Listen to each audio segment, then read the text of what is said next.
Olá, que a graça e a paz de Cristo Jesus o Senhor esteja com você, com toda a sua família. Eu sou Clésio Ribeiro e hoje, para a glória de Deus, vamos para mais uma reflexão da Palavra de Deus. Antes de mais nada, eu quero convidar você, meu amigo, minha amiga, que ainda não é inscrito nesse canal, se inscreva para que você possa receber atualizações diárias e também olhar outras mensagens que eu já postei aqui nesse canal. Hoje eu queria conversar um pouco sobre o que nós podemos fazer para construir um lar, uma família sadia em meio a um mundo doente como nós estamos vivendo ultimamente. À luz da palavra de Deus, nós podemos tirar algumas lições. O texto de Mateus, no capítulo 7, a partir do verso 24 ao 29, diz assim: Portanto, quem ouve essas minhas palavras e as pratica, é como um homem prudente que construiu a casa sobre a rocha. Caiu a chuva, transbordaram os rios, sopraram os ventos e deram contra aquela casa. Mas quem ouve as minhas palavras e não as pratica, é como um insensato, que construiu a casa sobre a areia. Caiu a chuva, transbordaram os rios, sopraram os ventos e deram contra aquela casa, e ela caiu. E foi grande a sua queda. Quando Jesus acabou de dizer essas coisas, as multidões estavam maravilhadas com os seus ensinos, porque ele ensinava como alguém que tem autoridade e não como os mestres da lei faziam.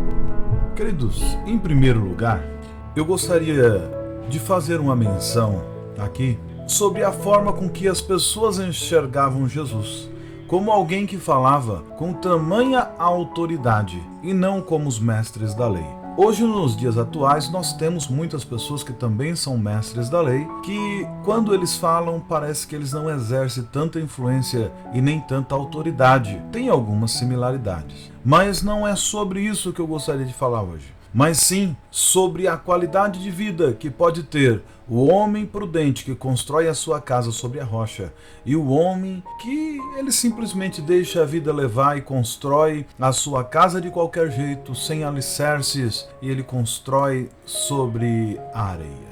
Nós nunca tivemos tanta preocupação com a qualidade de vida e nunca tivemos um nível tão baixo de qualidade de vida como estamos tendo nos últimos anos. Antes mesmo da pandemia, a qualidade de vida já estava muito baixa mesmo. A quantidade de divórcio era alta, a quantidade de pessoas doentes com depressão, síndrome do pânico. A ansiedade é a doença do século. E já é a doença do século, é a ansiedade, a depressão. Se olharmos as notícias atuais, a gente só vai ver guerra. Guerra entre Rússia e Ucrânia, a OTAN querendo entrar no meio, ameaçando entrar na jogada, que está beirando uma terceira grande guerra mundial. Os conflitos, de certa forma, se proliferam. Se olharmos só o nosso país, nós vemos que a violência só aumenta dia após dia. É gangue no Nordeste, é gangue no Rio de Janeiro, crime organizado para tudo quanto é lado, em São Paulo. O Brasil está um caos. Se olharmos o mundo,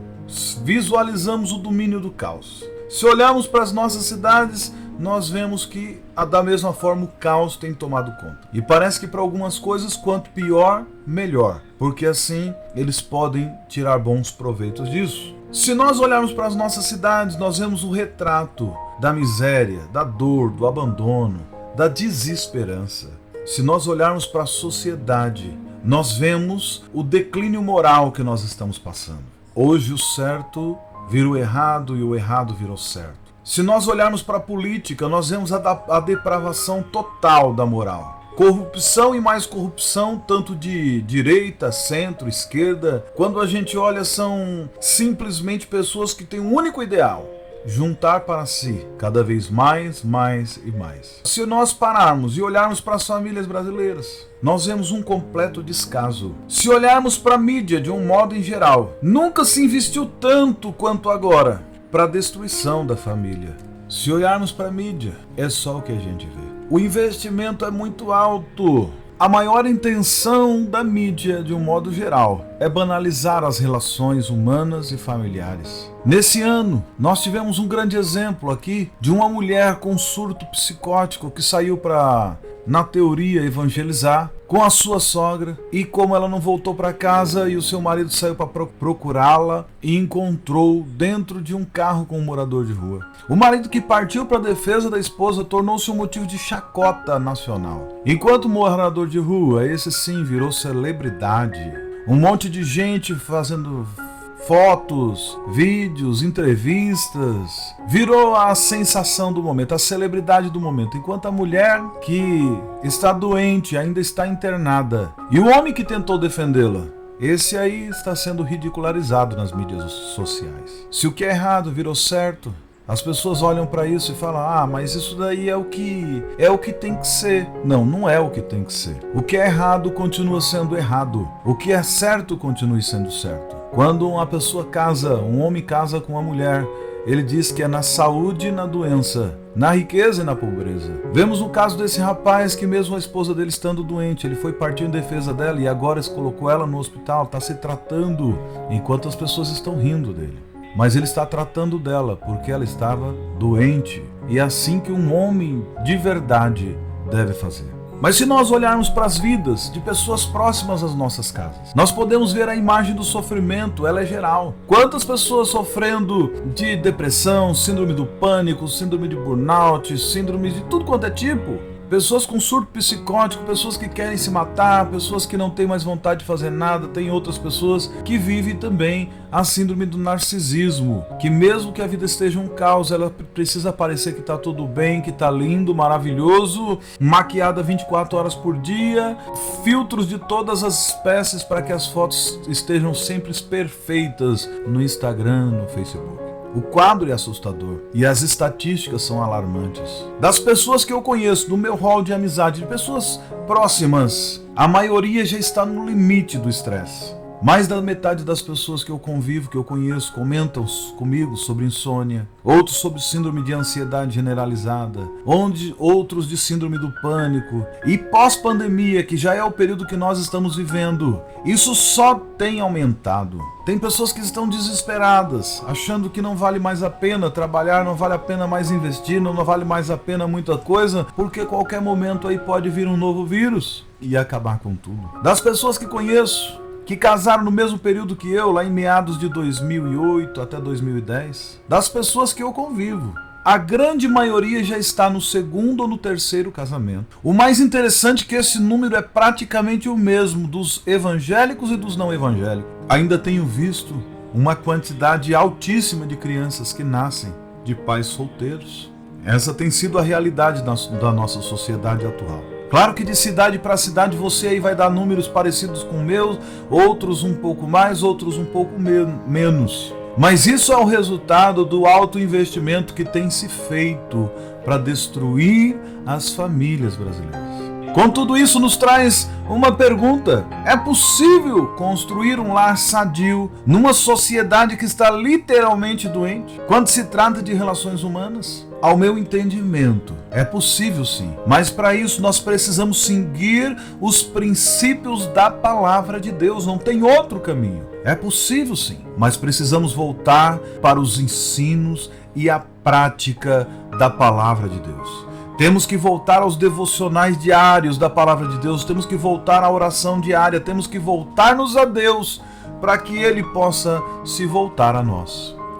É possível se nós dermos a voz a quem instituiu a família. Se quem nos orientar sobre o que é e como ser uma família for a Bíblia, for a palavra de Deus, porque foi Deus que nos fez. Nada melhor do que a palavra dele para nos orientar, para ser o nosso guia de fé e prática, para nós sermos o mais parecido com aquilo que é o projeto original de Deus para nós. É possível sim, mas precisamos parar de complicar demais as coisas. Nós complicamos muito as coisas, o que é simples, nós tornamos complicado. Tem algo que há muito tempo me acompanha, essa frase que eu digo: engana-se quem diz que é possível, que é fácil viver em família, mas mente quem diz que é possível viver sem ela. Nós precisamos da família. Vejo o grande exemplo aí de pessoas que naufragaram no primeiro casamento, já estão no segundo, está naufragando, está no terceiro. Tudo que ele quer é uma família que o complete. O nosso maior problema é que nós estamos longe do plano original de Deus para a família. Quando a gente se distancia daquilo que é o que Deus quer para nós, o resultado é sempre o caos. Um dos exemplos que eu posso dar, o celular. Antes era só para fazer ligações. Telefone a gente ligava, conversava e acabava. Ponto. Hoje é tão complicado. A gente tem uma dificuldade de saber utilizar esse equipamento. Muitas vezes eu mesmo não consigo ficar mais de 5 minutos sem dar uma olhadinha. Às vezes eu estou na igreja, quando menos espero já estou com o telefone na mão e eu tenho que ir lá lutar contra mim mesmo, colocar ele de volta. Mas isso acaba com qualquer tipo de concentração, isso tira totalmente o foco. Eu lembro-me quando eu fiz uma última das graduações que eu tive que lutar para eu não ficar usando o celular durante a aula. Agora imagina isso dentro de um lar. Imagina isso dentro da casa. Nós temos que lutar contra o nosso principal inimigo hoje, que é o celular. Por quê? Não, é uma ferramenta útil para a comunicação. Mas se a gente parar para observar, nós tiramos o nosso foco. A cada olhadinha a gente esquece daquilo que deveria ser o principal. E quando a gente tira o nosso foco, que a gente tira a nossa concentração, todas as coisas parecem que é secundário. Há cerca de 8 anos atrás, eu tive um sério problema no meu trabalho, meu desempenho foi quase a zero e eu não consegui identificar qual era o problema. O problema é que eu estava viciado naquele joguinho chamado Candy Crush. Alguns amigos que confidenciaram para mim a mesma coisa. E veio outros jogos, e veio outro, porque a indústria do entretenimento, ela quer acabar com a gente. Ela quer a nossa atenção total. E eu precisei radicalizar. E eu excluí tudo que fosse jogos inocentes da minha vida. Porque aquilo estava me roubando, estava acabando com a minha qualidade de vida e o meu emprego. Como eu falei, nós complicamos demais. Nós complicamos tanto que daqui a algum tempo sequer saberemos o que é família. Ainda mais se a gente permitir que a TV e os seriados, desses streams mesmo, pago, ditar o padrão do que é a família. Uma vez que muitos desses episódios, não sei se você já reparou, precisam conter um percentual altíssimo de relações alternativas. Com o tempo isso será o novo normal dentro das famílias. Se você observar qualquer filme aí dessas plataformas aí, famosas, séries, eles têm que ter uma quantidade de relações alternativas. E se você parar para observar, quase não tem mais nessas tramas relacionamentos heterossexual. Parece que isso daí já virou um tabu, não pode mais falar sobre isso. Senhoras e senhores, pasmem. Na luz da Bíblia, isto é uma família. Isto é uma família. Isso, casal, homem e mulher e filhos construindo uma vida juntos, sob a direção de Deus. Isso é a família. A Constituição brasileira ainda diz que família ainda é isso. Homem e mulher e filhos, construindo uma vida juntos.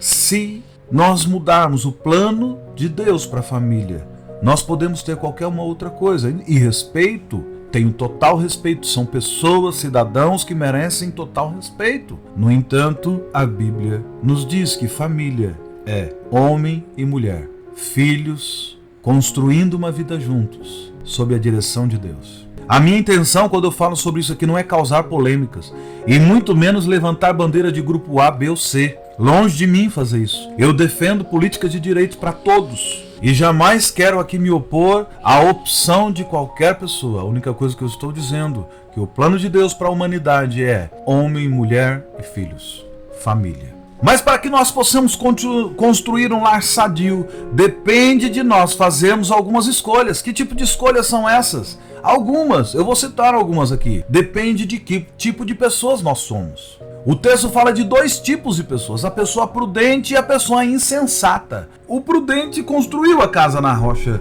o insensato construiu de qualquer jeito. Que tipo de pessoas nós somos? O tipo de pessoa que nós somos vai fazer toda a diferença na maneira como nós construímos o nosso lar. Se nós somos prudentes, vamos construir uma base sólida e teremos um lar sadio. Se nós formos insensatos, nós deixaremos rolar para ver onde é que vai dar e construiremos um lar doentio. Tem uma máxima que as coisas na vida, se você deixar elas como estão, a tendência é só deteriorar. Você não consegue fazer um jardim, jogar semente e voltar daqui 4, 5 anos e aquele jardim está lindo. Não. Você vai precisar regar. Você vai precisar matar as ervas daninhas que surgem no meio. E quando chegar um belo dia, aquele jardim estará lindo. Na vida familiar é a mesma coisa. A gente vai precisar trabalhar dia após dia para construir um lar sadio.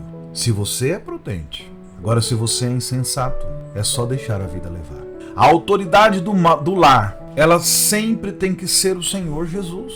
Para o prudente, a autoridade máxima do lar é a cruz de Cristo. Nós temos que ter Ele como exemplo. O manual que vai conduzir sua família será a Bíblia Sagrada. A arma mais poderosa para a proteção do seu lar será a oração. Não precisa de porte de arma, precisa de joelho no chão. Ser uma pessoa de bem e plenamente feliz será mais importante ter bens materiais e um patrimônio de causar inveja. Se você for plenamente feliz, será muito mais importante do que ter dinheiro.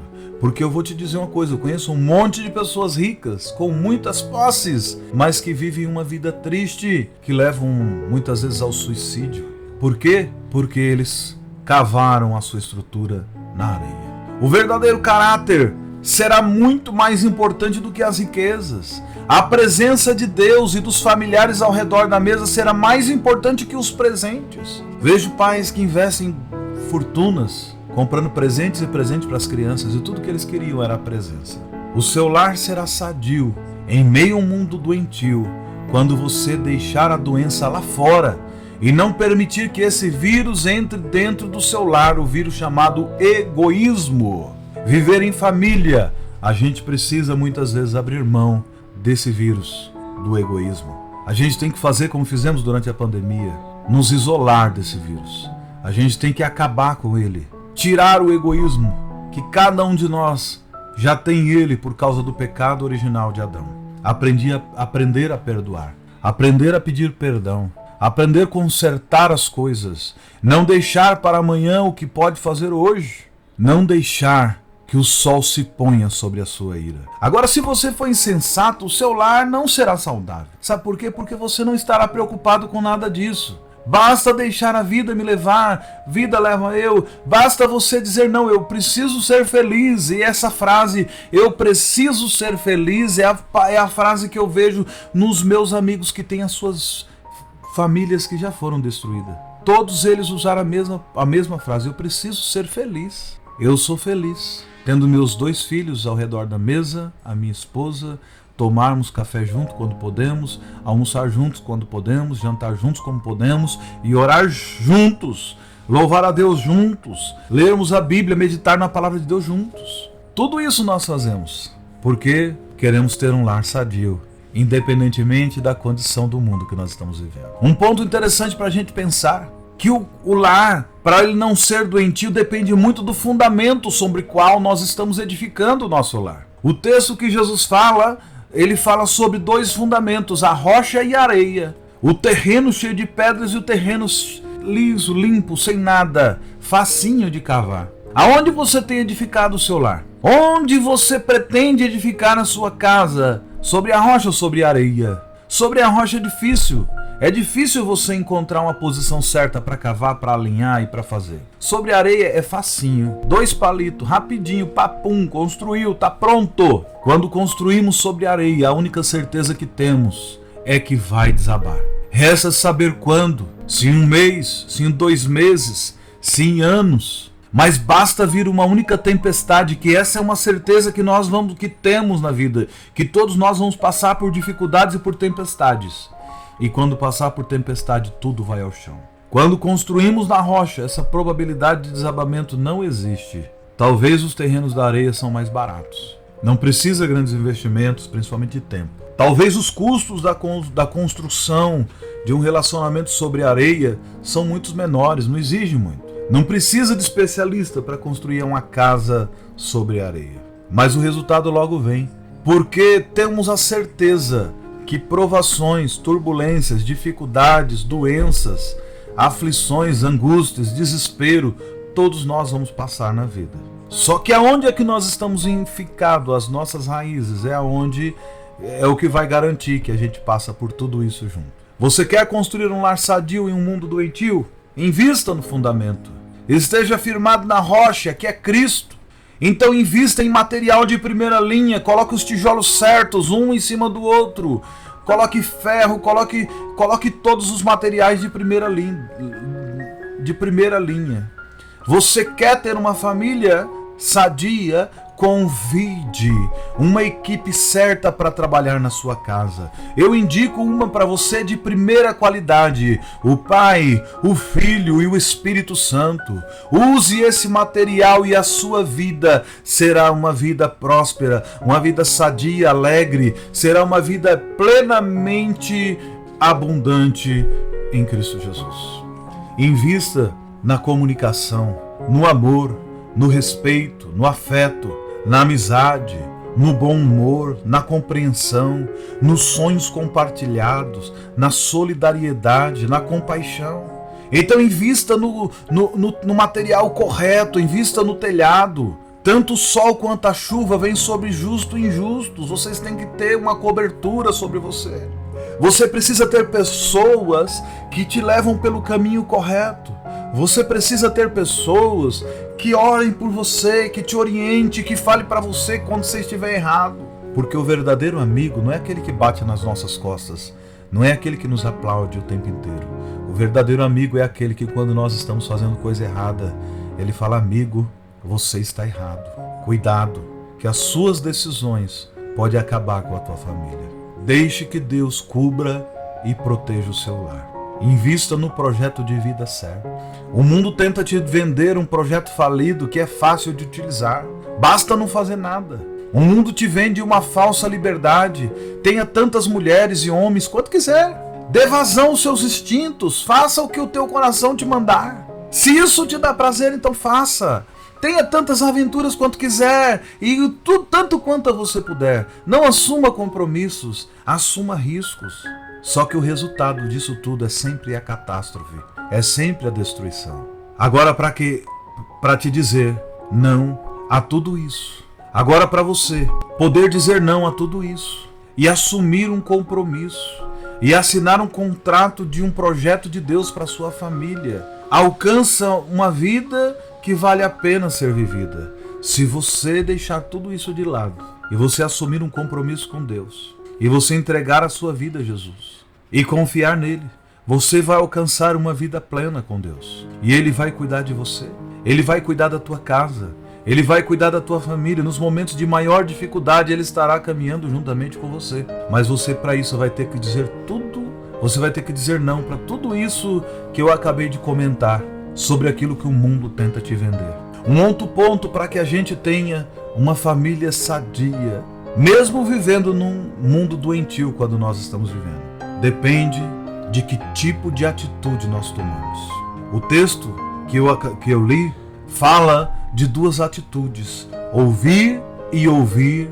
Duas atitudes. Indica que eles ouviram. Ouvir e praticar, e ouvir e não praticar. Há pessoas que ouvem a palavra de Deus e não praticam. Há pessoas que fingem que ouvem. Essas jamais vão praticar. E há pessoas que ouvem e as não praticam. Se você for apenas um ouvinte que não pratica a palavra de Deus, pode ter certeza que a tua vida será sempre uma catástrofe. Agora, se você for um ouvinte praticante da palavra de Deus, você construirá um lar próspero e sadio. E para construir um lar sadio, nós precisamos retomar aquilo que o mundo nos roubou. O mundo nos rouba de algumas coisas, nos vende algumas verdades que não é verdade, é mentira. O mundo tolera a incoerência, mas Deus exige a coerência. O mundo tolera a infidelidade, mas Deus exige a fidelidade total. O mundo tolera a pluralidade, mas Deus exige exclusividade. O mundo tolera a inconstância, mas Deus exige um compromisso. Quer construir um lar sadio? Ouça a voz de Deus e pratique a palavra de Deus. Não aceite o que o mundo tenta roubar de você. Seja uma pessoa coerente, seja uma pessoa fiel, seja uma pessoa exclusiva, seja uma pessoa que tenha o compromisso, que a tua palavra seja sim ou não, que não exista talvez. Hoje eu estive conversando com você sobre esses dois tipos de pessoa. O tipo de pessoa que coloca a sua casa, que firma a sua casa na rocha, que é Cristo. E o tipo de pessoa que coloca a sua casa sobre a areia, que é o deixa a vida me levar. Jesus fala desses dois tipos de pessoas nessa história. Fala de dois fundamentos diferentes, a rocha e a areia. Jesus fala das atitudes que precisam ser tomadas, ouvir e praticar, e os que ouvem não praticam. Jesus fala de circunstâncias iguais sobre as duas casas, Os materiais são os mesmos, a forma de construir são as mesmas. A questão aqui é sobre os fundamentos, porque o fundamento da casa é que vai definir se você vai resistir os fenômenos da tempestade e da turbulência. As circunstâncias são as mesmas. O mundo que nós vivemos é o mesmo. As lutas serão iguais para todos, a dor é a mesma para todos os mortais. Todos nós vamos ter algum tipo de ansiedade, todos nós vamos ter algum tipo de tristeza, todos nós vamos passar por alguns tipos de decepção. Mas aonde nós estamos firmados é o que vai ditar a qualidade de vida que nós teremos em família. O resultado a curto prazo parece que a vantagem sempre está para quem construiu um lar sem se preocupar com uma base sólida. Quem só cuidou do lado de fora, quem só cuidou da aparência. Parece que essas pessoas são mais felizes no começo, porque foi rapidinho, tá tudo certo, tá tudo muito bom, é só festa, é só alegria, até a primeira turbulência. Vemos isso quando acompanhamos o Facebook e o Instagram. Mas na vida real existe turbulência, existe tempestades, só fica de pé quem firmou suas bases no terreno correto. Eu conheço algumas pessoas que quando eu vejo a vida deles pelas redes sociais eu fico até com inveja. Nossa, que vida linda que esse cara tem. Mas só que o problema é que eu conheço eles. Eu conheço o bastidor da vida deles. E no bastidor eu sei que não é nada daquilo. Para as mídias sociais são as melhores fotos, os melhores retoques, as melhores poses, os melhores sorrisos. Mas quando sai das fotos, tá aquela cara de tristeza, de depressão. Isso é vida. Isso é vida. Uma vida de aparência vale a pena. A diferença de tudo isso, ela está na pessoa que somos, no fundamento que edificamos a nossa casa. Se a gente tiver as nossas bases no terreno certo, a gente não vai precisar viver de aparência, não precisa nem pintar muito bonito a parte exterior, sabe por quê? Porque vai vir chuva, vai vir tempestade, vai vir tudo. E com o passar do tempo, toda a parte exterior de qualquer lugar vai estar feia. Mas e o interior, como é que está? Todos nós vamos envelhecer. Todos nós vamos ter marcas de expressão. Todos nós vamos ter cabelos brancos. Todos nós vamos começar a esquecer as coisas. Não precisa ficar inventando uma vida colorida se não é isso que nós estamos vivendo. O que precisa é sinceridade. O que precisa é nós nos voltarmos a Deus, que Ele vai voltar a nós. Tem um texto da palavra de Deus que eu sempre uso ele. Se o meu povo, que clama pelo meu nome, confessar os seus pecados e orar, e buscar a minha face, e se converter dos seus maus caminhos, então eu ouvirei dos céus e perdoarei os seus pecados e sararei a tua terra. Tudo é uma questão de fundamento, tudo uma questão de terra, aonde você está firmado. Só existe um Deus, que é o nosso Senhor, Iavé, Javé, qual sei lá o nome que é as pessoas. Porque o nome de Deus pela Bíblia é impronunciável, o Deus Pai.